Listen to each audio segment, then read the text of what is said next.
So recently something came up regarding Spyro Reignited Trilogy. Now what is this about? Well, the topic of extra content, or cut content, whatever you want to call it, the possibility of having such a thing in the trilogy. Well, about that, people have been saying in the comments from what I've been reading, hey, I'm hearing rumors that there could be extra content in Reignited Trilogy. Now nothing has been confirmed by the actual developer Toys for Bob, but I'm not saying it will never get confirmed. We never know. Now, Game Informer. I found this on Reddit, by the way, by user Ryan PS88. One page, which I'm assuming is issue from June 2018, it includes the Reignited Trilogy. Take this as a rumor, alright? Just in case this is no confirmation whatsoever. The good. Now, is there gonna be like the bad section in Game Informer? I don't know, I hope not. Trilogy's looking fantastic. Anyways, Spyro is back in the Reignited Trilogy, PlayStation 4/Xbox One, on September 21st. The game contains Spyro the Dragon. There's a misspelling right there, by the way, Spryo. Just keep that in mind. Spyro 2 Ripto's Rage and Spyro Year of the Dragon. Developed by Skylanders creator Toys for Bob, these titles are augmented with revamped graphics, full analog stick controls, new orb challenges, and more. Now, of course, there's a misspelling, but I'm not going to base my conclusion whether or not this is 100% confirmed off of just a misspelling, of course. It happens. Whether this is true or not, the part where it says new orb challenges, this is Ripto's Rage, 100%. The orbs are from the second game, and the part where it says more, well, it could mean anything. As for the new orbs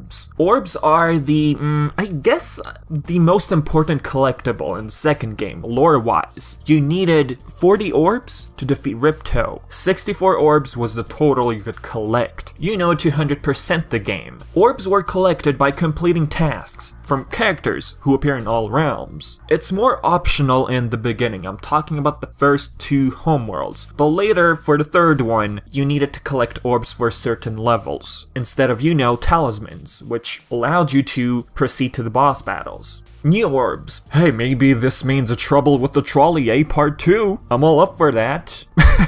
Trouble with the trolley, eh? More orbs, what would it help us with? What would it help us accomplish, apart from the usual 100%? More challenge? That's their way of making the game more challenging? Actually, I decided to look up the cutting room floor for Spyro 2. Two things popped up regarding potential extra orbs. Now, this is the first one is under to do, but it's still pointed out, which is pretty cool. Dialogue and guidebook data corresponding to an unused orb mission in Shady Oasis, a harder variant of the Save the Hippo Siblings orb, with 15 instead of 8. Remember, you had to learn Head Bash and come back. So could these extra orbs, like the third one, there are 2 in Shady Oasis, could the third one maybe be another mission? Something happens and they're in danger again? The second one, a faster version of Hiroko's theme song, which has a similar instrumentation with Alcaria Towers' theme song. Based on the length of the track, which is significantly shorter than any of the level's themes used in the game, this was likely intended for an orb mission, most likely in Hiroko's. I wanted to point these out. What do you guys think? Now wait a minute, dude. Could this mean more orbs equals to, you know, the spring homeworld which never appeared? I mean, that's a pretty big deal. Perhaps that could be a DLC. We're talking about it like a whole new homeworld here. I mean, Crash did get a DLC for like removed worlds, but the difference between the two is Spyro, well, fun fact, the spring homeworld wasn't cut. It was just never thought of. This was explained by Insomniac Games recently, not too long ago. And what about this? All 3 games having orbs. Maybe you guys might point it out in the comment section, I don't know, but the orbs are pretty much a lore-related aspect, so I would say no. And to finish off this video, the main Spyro account on Twitter posted more concept art, the Nork and the Bull from Town Square, and I gotta say these look absolutely great. So with that being said, guys, as usual, do your stuff. If you have any sorts of questions, leave everything in the comment section below. And as always, I've been Vivi, and thank you so much for watching.